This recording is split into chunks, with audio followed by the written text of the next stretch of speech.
So I just steam cleaned the 240, so I got all the gross ass mold out, if we're being honest. And then I don't want to just let all of the mold regrow as it leaks more. So I was like, damn, I really got to fix the window seals on the 240. So I just came down to my local O'Reilly's, and the nice guy Wesley hooked it up again with some black super WeatherStrip and gasket adhesive.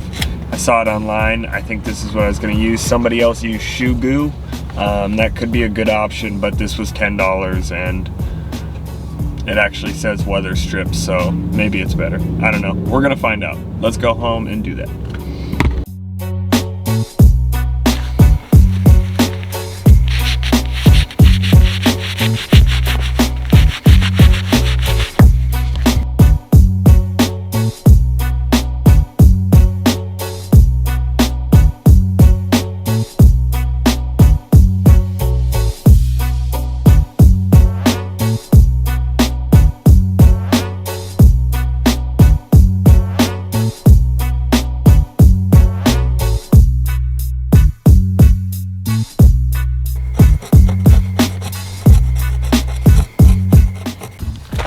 Okay, so the glue dried overnight and it seems like it's on there really good.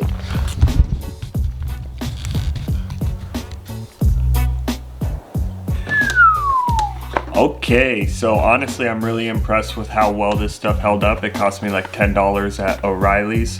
A little bit of pro tip from someone that's not a pro, since I've only used it one time.